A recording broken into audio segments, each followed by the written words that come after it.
반갑습니다. 항상 한 주 한 주 살아가면서 너무 좋다라는 생각이 들어요.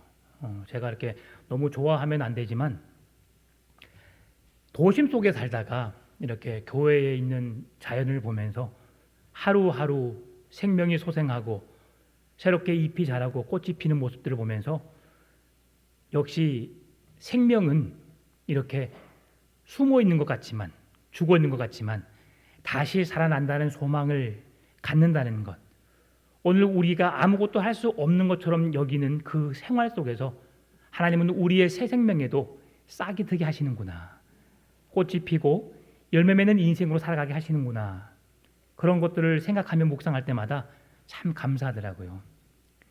도심 속에 있었으면, 지금 우리 도심 속에 있지만 제가 만약에 어떤 아파트나 다른 어떤 곳에 있었다면 누리지 못할 그 은혜를 누리면서 아침이면 산새들이 쥐저겨요. 산도 아닌데 참 그런 것들을 보면서 감사하다. 근데 저만 누리는 것이 아니라 우리 성도님들이 이런 은혜를 누리며 살아갔으면 좋겠습니다. 하나님은 우리에게 자연 만물을 통해서 우리에게 하나님의 놀라운 비밀의 말씀을 깨닫게 해주십니다. 그리고 그 은혜를 누리며 살게 하시거든요. 자연을 보면서, 생명체를 보면서 하나님의 일하심을, 하나님의 뜻이 그곳에 있음을 우리가 늘 깨달았으면 좋겠습니다. 왜 이런 말씀을 먼저 드리느냐 하면, 오늘 하나님께서 말씀을 통해서 이루어 가시는 역사를 보면 하나님께서 이적과 기사를 행하실 때에 우리가 전혀 예상하지 못한 놀라운 일들을 행하시는 그 일들이 초자연적인 능력으로 나타나는 것이 아니라 우리의 일상 속에서, 삶 속에 있는 일들을 통해서 그 일들을 통해 하나님의 살아계심을 보여주는 역사를 우리에게 써가고 있기 때문에 오늘 그 사실을 우리가 깨달았으면 하는 마음으로 말씀을 먼저 드렸습니다. 모세 오경에 나타난 재앙과 기적들을 살펴보게 되면 하나님은 우리가 바라보지 못하는, 우리가 할 수 없는 일들을 통해서 나타내시는 것이 아니라 자연 속에 이 나타나는 일상적인 현상들을 통해서 하나님의 이적과 기사를 행하는 것을 보게 되는데요. 그 대표적인 예가 앞으로 이스라엘 백성들의 출애굽하여 나타나게 될 말씀이지만 만나와 메추라기를 들 수 있습니다. 만나, 여러분 그거 만나, 한번 웃자고 해본 소리입니다. 근데 만나가 뭐냐면 타마리스크라는 나무에서 서식하는 벌레가 배설하는 배설물이 만나였습니다. 다 알고 계셨죠? 그런데 이 만나는 그 타마리스크 나무에서 서식하는 벌레가 배설하는 배설물이었는데 극히 적게 배설을 하게 되거든요. 그런데 이스라엘 백성들이 장정만 50만, 60만이었거든요. 그러면 남녀노소 다 합하면 200만이 넘는 사람입니다. 근데 그들이 아침, 점심, 저녁으로 먹을 만나를 하늘에서 내렸다라고 성경에서 말씀해 주고 있거든요. 근데 이 말씀이 하늘에서 갑자기 눈처럼 내렸다기보다도 수북하게 내린 것처럼, 눈이 내린 것처럼 그 나무 위에, 땅 위에 쌓여 있음을 말씀해 주고 있어요. 그러면 그 타마리스크 나무에 서식하고 있는 벌레가 배설을 하는데, 벌레가 아무리 많은 배설을 한다 할지라도 200명이 먹을 수 있는, 배불리 먹을 수 있는 양의 만나를 준다는 것은 불가능한 일이죠. 그래서 하나님은 그 자연을 통해 일어나는 그 일들을 통해서 기적을 행하시는 거예요. 그래서 그 일들이 200만 명이 먹을 수 없는 것을 먹을 수 있도록 이끄시는 분이 하나님이심을 백성들에게 경험하게 하신 거죠. 메추라기도 마찬가지입니다. 지중해 연안과 아프리카 동부를 오고 가면서 서식하는 철새였습니다. 이 메추라기는 철새였는데 아프리카 동부에서 이스라엘 시내산으로 와서 잠깐 머물다가 또 떠나는 그런 철새였어요. 근데 그 철새를 아무리 많은 철새가 이동한다 할지라도 200만 명이 먹을 수 있는 그 메추라기는 없겠죠. 그래서 그것도 하루만 먹을 게 아니고 그들이 고기를 먹고 싶다고 불평할 때마다 하나님께서 주셨는데 그 양도 하나님께서 기적을 통해서 자연에 일어나는 현상을 통한 메뚜라기의 떼를 통해서 하나님께서 더 놀라운 기적을 통해 백성들에게 먹게 하시는 일들을 우리가 보게 되는 거죠. 오늘 본문에 등장한, 그리고 이번 주에 우리가 묵상했던 하나님께서 모세에게 말하여서 아론에 들고 있는 지팡이를 통해서 던지라고 명하셨을 때도 하나님은 그 지팡이를 통해서 뱀으로 변하게 하시고 뱀으로 변한 그 지팡이를 통해서 하나님의 능력을, 권능을 보여주시길 원하시거든요. 그런데 이 애굽의 술사들이 행했던 일들은 우리 성경을 연구하는 학자들의 연구 결과를 보게 되니까 두 가지로 말하더라고요. 한 가지는 뱀의 목 부분에 어떤 신경을 건드리게 되면 뱀이 쭉 뻗어서 지팡이처럼 된대요. 이건 실제 일어난 일입니다. 여러분 갈치 아시죠? 갈치 낚시해 보신 분 계신가요? 갈치를 낚시하면요, 딱 당기는 손맛이 있고 당겨 올리면 그 새벽 불빛에 파르르 떨면서 올라오는 그 은빛, 그거 보면 끝입니다. 성질이 급해서 올라오다가 죽고요, 조금 더 성질이 좀 순진한 애들은 올라와서 바늘 빼면 죽습니다. 그런데 그 갈치를 살아서 회를 먹게 하는데 어떻게 하는지 아십니까? 고등어, 갈치 회를, 저는 갈치회만 먹어봤는데 그 신경을 딱 누르면 기절한대요. 그러면 우리가 싱싱한 회를 먹을 수 있는 그런 일들이 있는데, 마찬가지로 뱀에게도 그 어떤 신경 부분을 하나 건드리면 그대로 굳어버리는, 그래서 쫙 펴지는 것처럼 되는 것이 하나의 예고요. 또 하나는 성경에서 우리에게 보여줬던 것처럼 지팡이를 던져서 똑같이 뱀이 되게 하는 그런 행위를 했다고 하는 거죠. 왜 그게 가능했느냐라고 하면 구약의 시대는 하나님께서 이적과 기사를 통해서 하나님의 능력을 보여주셨거든요. 그러니까 그런 일들을 통해서 하나님께서 행하신 일들을 그들에게도 할 수 있도록 허용했다라고 하는 이야기가 있습니다. 어찌 되었건 둘 중에 하나가 맞든지 아니든지, 그러나 하나님의 행하신 일들을 똑같이 행하는 그들의 모습 속에서 하나님이 뭘 보여주길 원하느냐, 그들의 일을 행할 수 있는, 기적을 보일 수 있는 능력을 보여주는 것이 아니라 그 능력 속에 하나님의 역사가, 그들에게 하나님의 위엄, 하나님의 권위, 능력을 보여주시기 위함으로 뱀의 능력을 보이신 거거든요. 뱀의 능력을 보이는 걸로만 끝나는 것이 아니라 그들도 할 수 있는 능력을 행하는 걸로만 끝나는 것이 아니라 그 뱀을 집어삼킴으로 인해서 하나님의 권능이, 하나님의 영광이 바로의 애굽의 그 모든 권능을, 그들의 신격화했던 그 모든 것을 집어삼키며 결국 하나님의 승리를 예고하시는 말씀을 우리에게 보여주시기 위해서 일들을 행하신 것입니다. 하나님께서 모세를 보내셔서 아론의 지팡이를 나일강 강가에 데려가시잖아요. 그러면서 핏빛으로 변하게 만들어 버립니다. 하나님이시니까, 말씀으로 온 우주 만물을 창조하신 전능하신 하나님이시니까 할 수 있겠다 생각되죠. 그러면 애굽의 술사들이 또한 동일하게 지팡이를 댔을 때에 그것이 핏빛으로 변했다고 하는 것을 말하는데요. 여기에도 두 가지 설이 있어요. 하나는 그들에게 염색약을, 빨간 염색약을 퍼뜨렸다. 그래서 그들이 행했던 일들을 믿지 못하는 한 부류가 있고요. 또 동일하게 핏빛으로 물들게 했다라고 하는 것을 말하는 학자들이 있어요. 그런데 여기서 중요한 것은 나일강이 핏빛으로 변하게 했다는 것, 이것에 포커스가 있거든요. 왜 이걸 말씀하냐면 이 애굽의 백성들은 나일강의 생명의 물줄기로 그들은 신격화했습니다.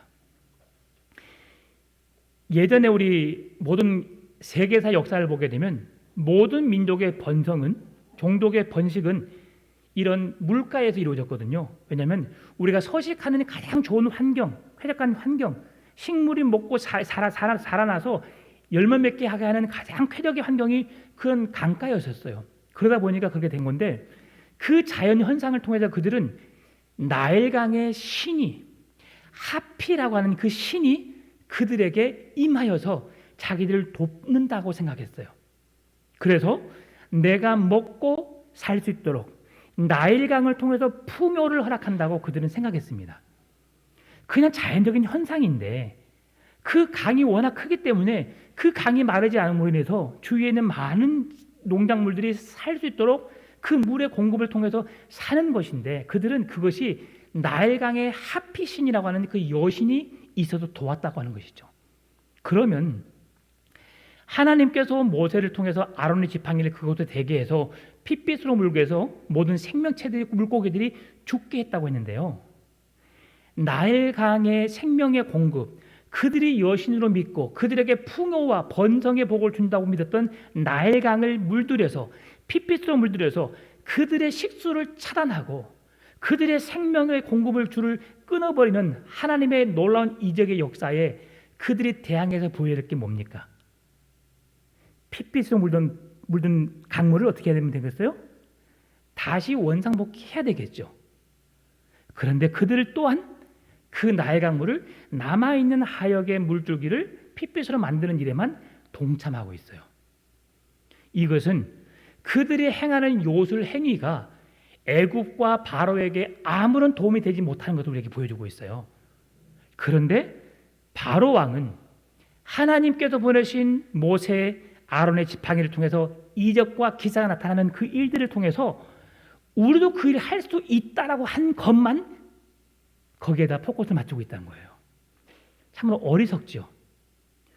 바로는 먹고 사는데 문제가 없으니까 그 생명의 물줄기가 차단됨으로 인해서 그들에게 있어서 하나님의 놀라운 은혜, 하나님의 은혜는 아니고 그들은 나일강의 신, 하피라는 신이 주는 그 은혜를 통해서 백성들이 누리지 못할 것에 대해서는 전혀 신경 쓰지 않고, 나는 괜찮으니까 내 백성들도 너희들이 행하는 것 똑같이 행할 수 있어 라고 말하면서 그들을 아무렇지 않은 듯이 행하고 있다는 거죠. 바로가 한마디의 외침 속에서 뭐라고 말하냐면, 여호와가 누구냐? 나는 여호와를 알지 못한다 라고 하면서 하나님을 완전 무시하고 있어요.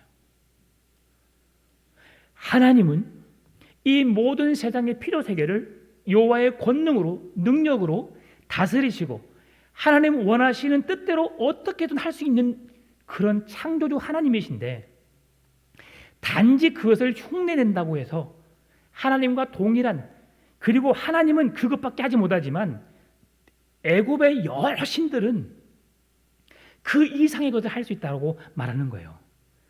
바로 애굽은 뱀만 해도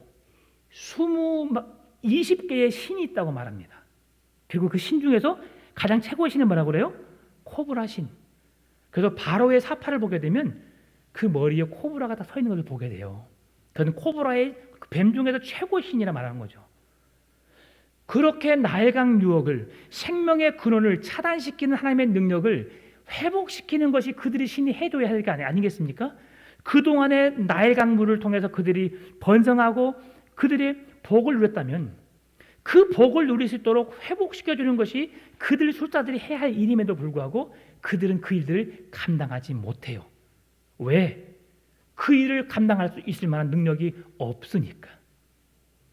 이런 일들을 보면서 바로는 애굽의 신만 보더라도 그 하나님보다 더 위대하고 더 능력 있고 더 뛰어난 신들이 얼마나 많은데 내가 왜 하나님의 이름 앞에 내가 굴복하느냐. 그러면서 하나님을 무시했던 거죠. 하나님은 모세를 통해서 그래서 바로에게 메시지를 보냅니다. 오늘 본문의 1절과 2절이죠.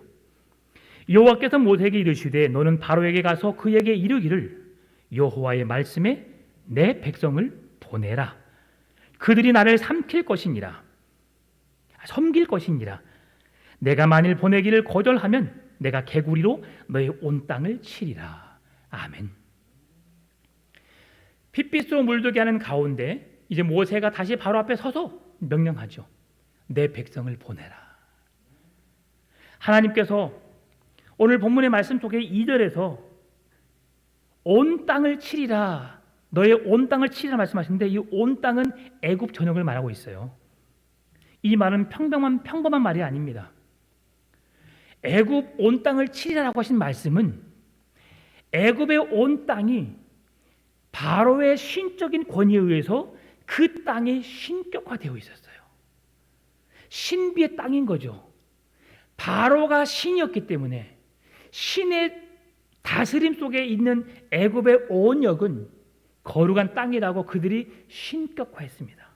신이 통치하는 땅, 신이 다스리는 땅, 신의 위엄이 있는 땅, 그 땅을 향하여서 여호와의 말씀으로 인해서 그 땅을 치라고 했던 모세의 말은 바로에게 애굽에게 치명적인 말이라고 하는 것이죠.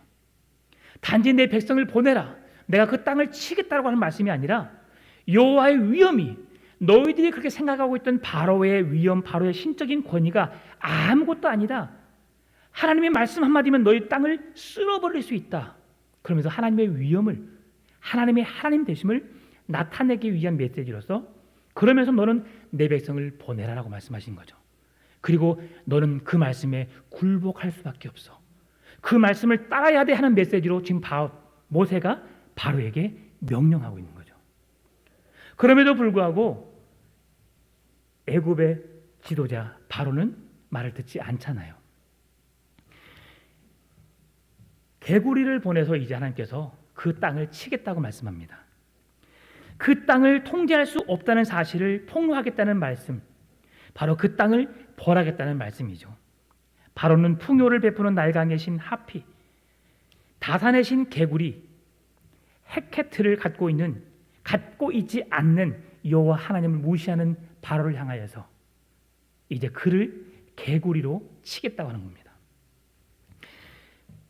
아론의 지팡이가 뱀으로 변하여 애굽의 요술사들도 요술사들의 뱀을 삼킨 바 되고, 나일강의 애굽의 생명의 근원의 물줄기였던 그 물줄기를 핏빛으로 변하게 함으로 인해서 하나님의 뜻을, 하나님의 영광을 드러냈음에도 불구하고 바로와 애굽 사람들은 그 뜻을 수용하지 않습니다. 바로는 하나님보다 상대적으로 더 우월한 신들이 애굽에 많이 있다는 생각으로 하나님을 무시한 거예요. 하나님의 뜻을 따르지 않고 애굽의 신 하피, 개구리 신 헤케트, 그 외에도 수많은 더 능력 있는 위대한 신들이 애굽에 많은데 내가 왜 네 말을 따라? 라고 하면서 하나님의 권위를, 하나님의 그 위엄을 무시했던 것이죠. 이처럼 바로가 숨을 쉴 수 있을 정도로 그에게 여유가 있다고 말하면서 하나님의 뜻을, 권위를 무시하고 결국 그 마음이 완강해졌다고 오늘 성경에 말씀해주고 있는데요. 15절입니다. 그러나 바로가 숨을 쉴 수 있게 됨을 보았을 때에 그의 마음을 완강하게 하여 그들의 말을 듣지 아니하였으니 여호와께서 말씀하신 것과 같더라. 바로는 마음이 완강하여져서 모세와 아론의 말을 듣지 않았다고 말씀해 줍니다.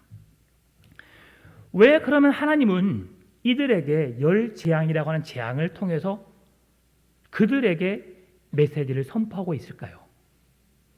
하나님이 나를 몰라주는 애굽과 바로 왕 앞에 하나님의 위엄으로 인해서, 하나님의 권능으로 인하여서 그 백성들 앞에 감히 너희는 나에게 대항할 수 없어, 꼼짝할 수 없어라고 하면서 하나님의 위엄을 나타내시려는 뜻이었을까요? 그렇지 않습니다. 하나님의 마음은 그 영혼들을 돌이키는 데 있습니다. 바로의 마음에 강팍하기 때문에 하나님은 그 영혼이 회복하고 깨닫고 회개하여 하나님의 하나님 되심을 인정할 수 있는 기회를 주시기 위해서 그들에게 재앙을 내리고 있다고 하는 것입니다. 하나님은 애굽에 재앙을 내리기 전에 바로의 마음을 돌이키기를 바라는 하나님 아버지의 긍휼의 마음으로 바로를 사랑하고 바로가 회복되기를 간절히 원하는 마음으로 기회를 주기 위해서 재앙을 내리고 계신다는 것입니다. 하나님 아버지 이런 긍휼의 마음은 지금도 여전한 것 같습니다. 누가복음 15장 7절 말씀 보니까 내가 너희에게 이르노니 이와 같이 죄인 한 사람이 회개하면 하늘에서는 회개할 것 없는 의인 99로 말미암아 기뻐하는 것보다 더하리라. 하나님께서 독생자 예수 그리스도를 이 땅에 구원자로 보내신 이유가 무엇입니까? 잃어버린 한 영혼을 구원하기 위함이죠. 오늘 우리 장로님 기도하시는 장로님의 기도 내용에 마음에 참 감사했습니다. 따뜻했어요. 교회가 해야 할 사명이 무엇인지를 기도를 통해서 고백해 주셨거든요. 너무 감사했습니다. 우리가 이 땅에 존재한 이유가 무엇입니까? 이곳에 교회라는 둥지를 틀고 우리가 이곳에서 예배하며 모이는 이유가 무엇입니까? 주님의 지상태의 명령. 너희는 가서 모든 족속으로 제자를 삼아 아버지와 아들과 성령의 이름으로 세례를 주고 내가 너희에게 분부한 모든 것을 지키게 하라. 모든 나라가, 모든 백성이 주의 말씀 앞에 굴복하고 그 뜻에 순종하며 내가 죄인임을 고백하고 하나님이 나의 주님 되심을, 구원자 되심을 고백하기 위한, 잃어버린 한 영혼을 구원해내기 위한 하나님의 아버지의 뜻을 이루는 교회가 되기를 주님 원하신다는 거죠. 오늘 주님은 그런 마음으로 바로에게 다가서서 바로에게 사랑을 속삭이고 바로에게 그 귀한 마음을 열어서 그가 회개하기를, 주의 은혜의 보좌 앞으로 나가기를 바라는 마음으로 주님은 애통하는 마음으로, 긍휼히 여기는 마음으로 그에게 기회를 준 것입니다.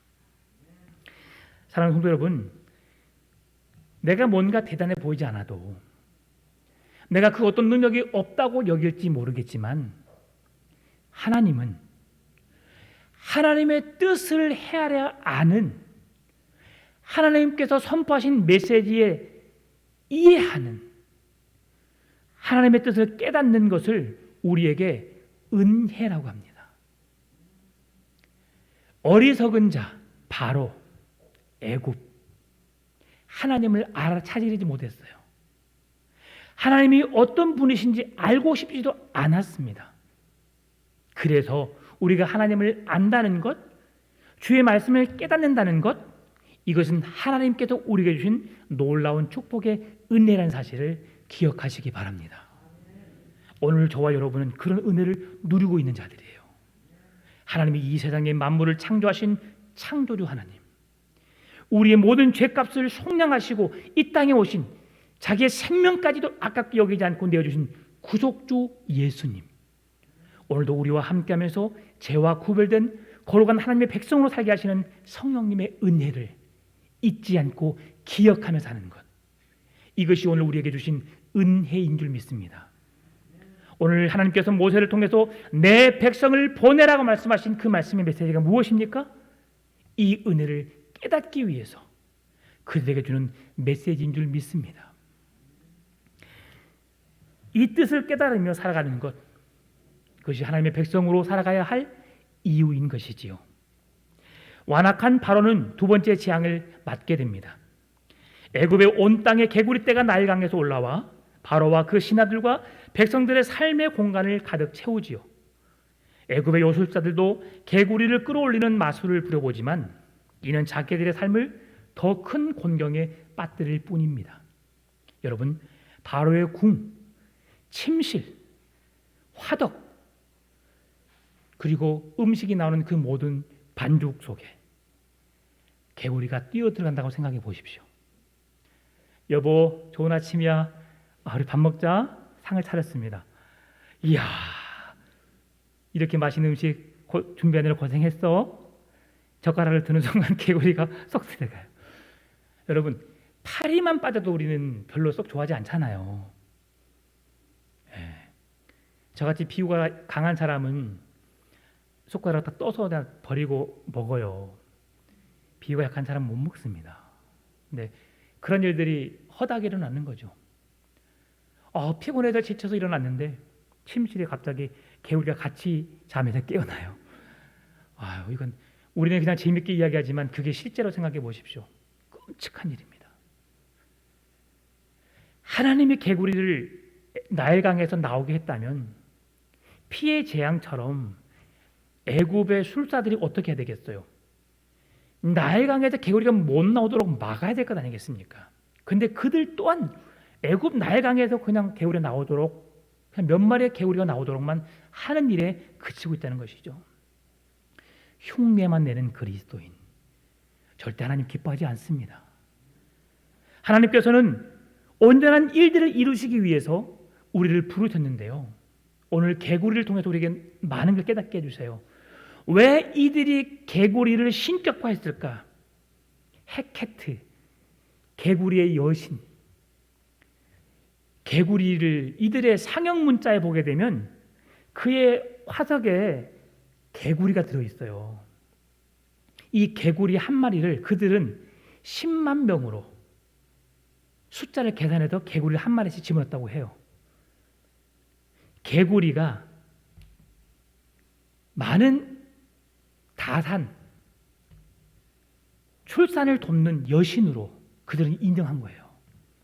개구리 한 마리가 수많은 알을 까잖아요. 그러면 그들의 상형 문자에 보게 되면 개구리가 알을 까는 모습들이 있어요.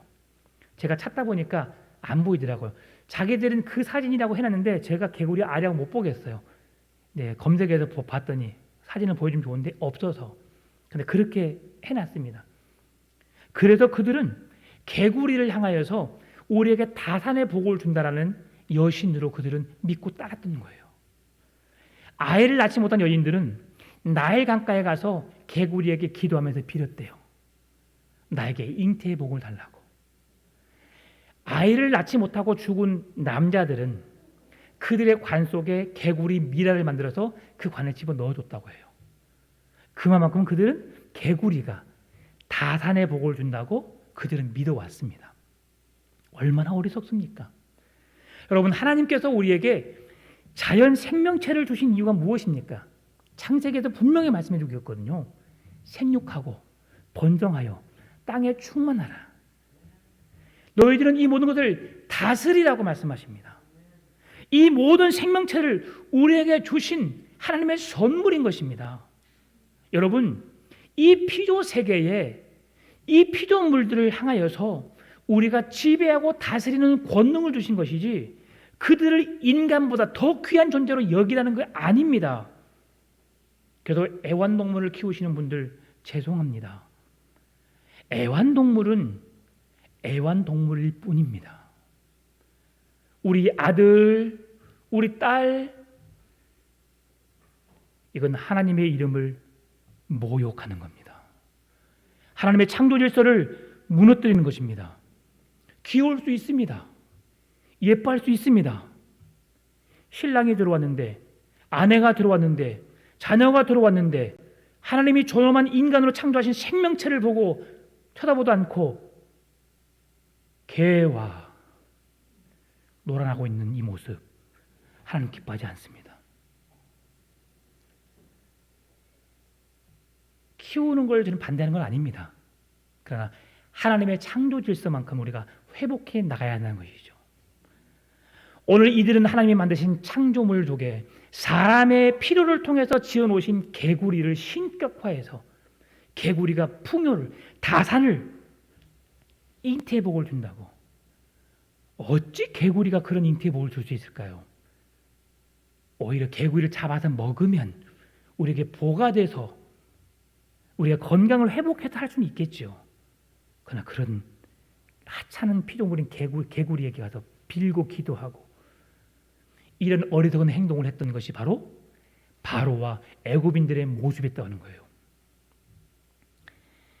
이런 모습이 애굽의 실체였고 바로의 실체였습니다. 참으로 어리석죠.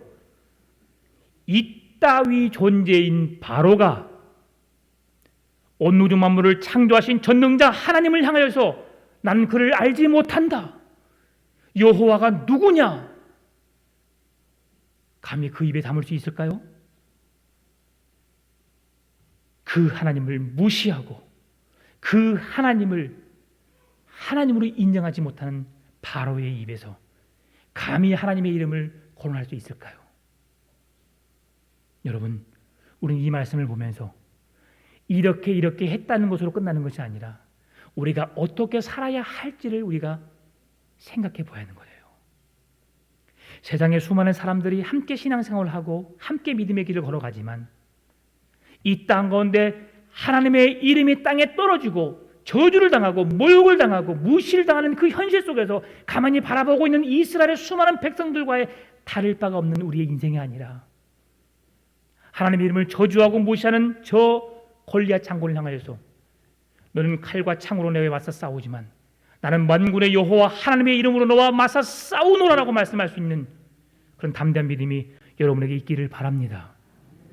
바로가 하나님의 창조의 능력을, 그 위엄을, 그 능력을 나타냄에도 불구하고 하찮은 자기들의 그 앞에 보여지는 펼쳐질 인생도 어떻게 할 수 없는 그 연약함 속에서 그것들을 신으로 믿고 있는 어리석은 그들 앞에 하나님을 그들보다 더 못한 존재로 여겨버리는 그의 망언 앞에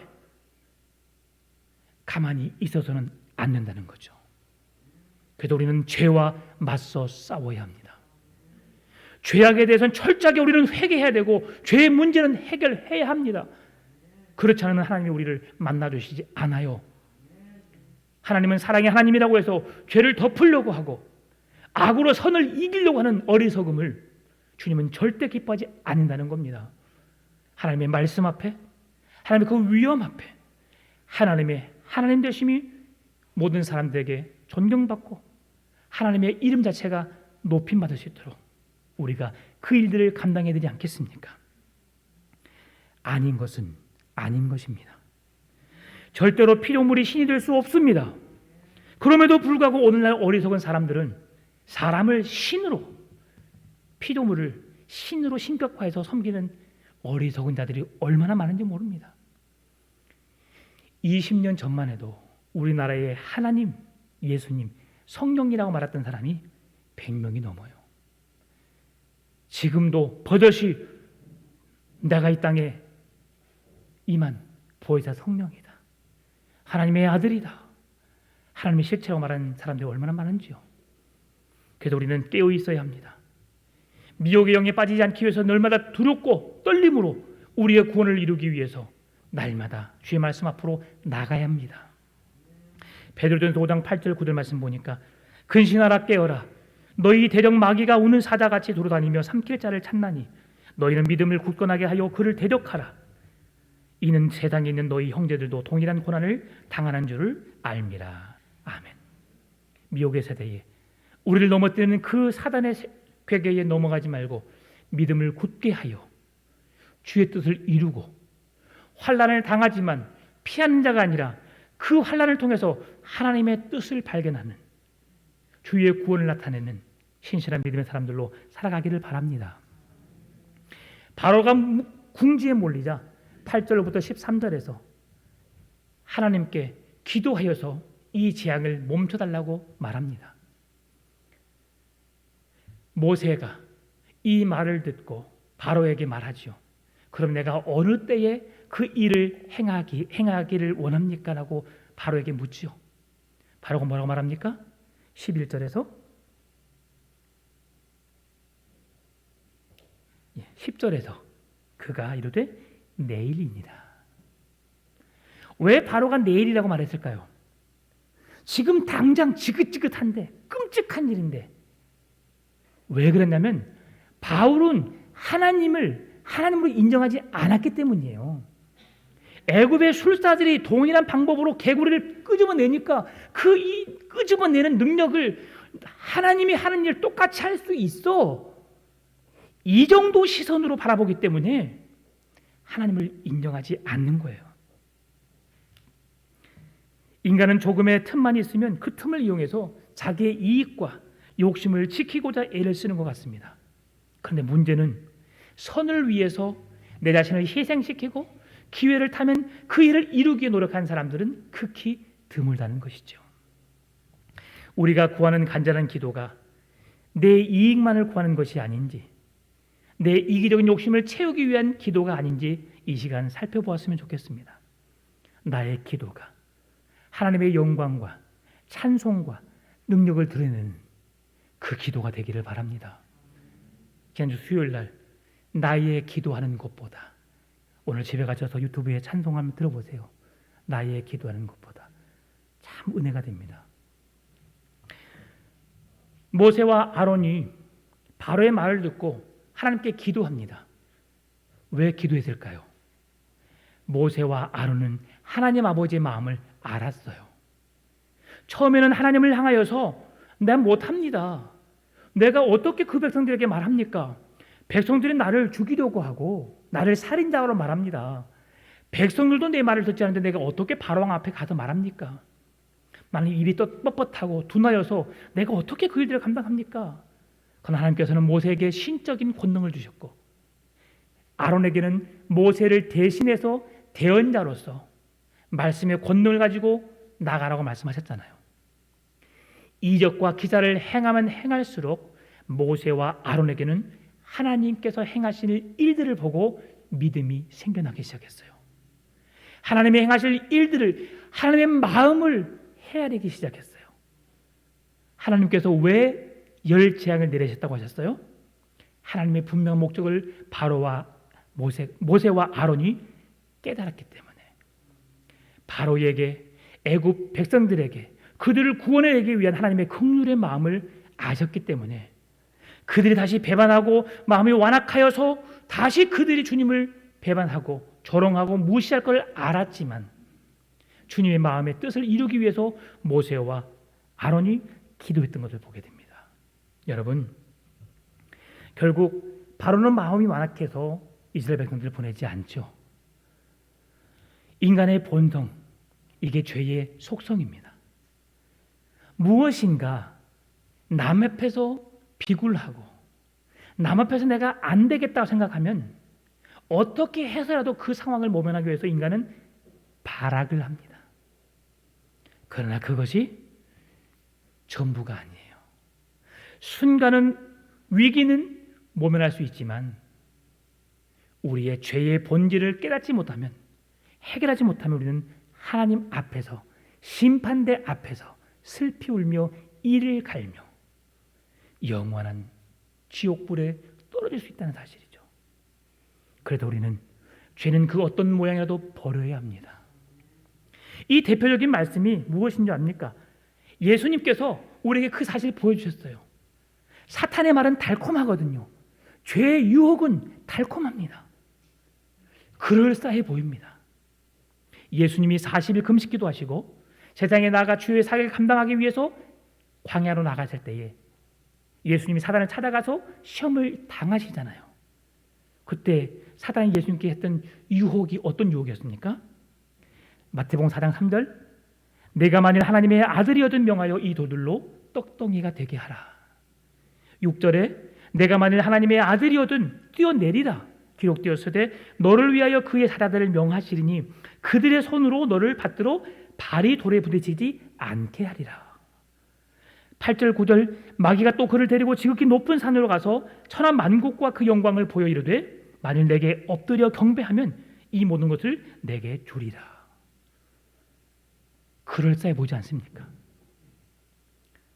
그렇게 할 수 없어서가 아니라 하나님은 사단의 생각을 꿰뚫어 보신 거예요. 사단에 의해서 하나님이 이렇게 저렇게 행하는 연약한 모습을 보이고 싶지 않은 거예요. 사단의 마음을 꿰뚫어 보신 하나님께서 어떻게 말씀하십니까? 10절에서 이에 예수께서 말씀하시되 사탄아 물러가라. 기록되었으되 주 너의 하나님께 경배하고 다만 그를 섬기라. 아멘. 오늘 우리가 해야 할 일이 이 일인 줄 믿습니다. 주 너의 하나님께 경배하고 다만 그를 섬기라. 우리들은 이런 일 저런 일에 대해서 계속 생각하면서 무엇이 큰지, 무엇이 옳은지에 대한 관심이 있습니다. 그러나 그 일들이 주님이 원하시는 일인가, 주님이 기뻐하시는 일인가, 그 일들을 주님이 이루어가고 계시는가를 고민하고 생각했으면 좋겠어요. 우리 교회가 이 자리에서만 머물러 있는 것이 아니라 이 교회가 교회에서 존재하기 위한 하나님이 우리를 부르심의 목적이 무엇인지, 이 땅에서 우리의 생명 다는 그날까지 우리가 무엇을 이루어 살아가야 하는지 그 목적을 위해 살아가는 우리 삶이 되었으면 좋겠습니다. 하나님이 모세에게 내 백성을 보내라. 이 말씀은 오늘 우리에게 주어지는 삶의 자리에서 구원에 내시기 원하는 한 영혼을 주님께서 그 영혼을 구원하라는 우리의 메시지로 말씀하신 줄 믿습니다. 그 일들을 이루어 가십시다. 그래서 오늘도 우리가 힘써야 할 게 무엇입니까? 바로 예수님처럼입니다. 예수님처럼 사랑하고 예수님처럼 용서하고 예수님처럼 지혜롭게 실수하지 않으며 악을 악으로 선을 선으로 보면서 주의 뜻을 이루는 귀한 삶을 살아내시길 바랍니다. 오늘 우리의 삶에 개구리가 죽음으로 일어났던 악취가 우리의 삶에도 악취가 나고 있지는 않는지, 하나님의 기뻐하시는 삶을 통해서 그리스도의 향기가 나타나는 그런 하나님의 거룩한 삶을 살아낼 수 있기를 바랍니다. 이런 은혜가 여러분의 삶 가운데, 우리 교회 가운데 넘쳐나게 되기를 주의 이름으로 축원합니다. 참 좋으신 아버지 하나님, 감사합니다. 연약하지만, 부족하지만 우리를 통해 일하시는 하나님을 보게 하여 주시고, 이 땅에 하나님의 하나님 되심을 드러내며 그분의 영광을 드러내는 귀한 일에 쓰임받는 우리의 삶, 풍암전원교회가 되게 하여 주옵소서.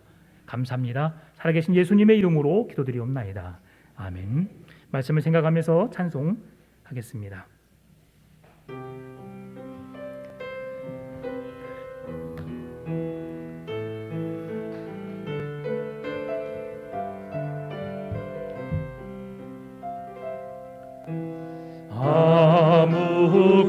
아무것도 두려워 말라. 주 너의 하나님이 지켜주시네. 놀라지 마라, 겁내지 마라. 주님 나를 지켜주시네. 아무것도 두려워 말라. 주 나의 하나님이 지켜주시네. 놀라지 마라, 겁내지 마라.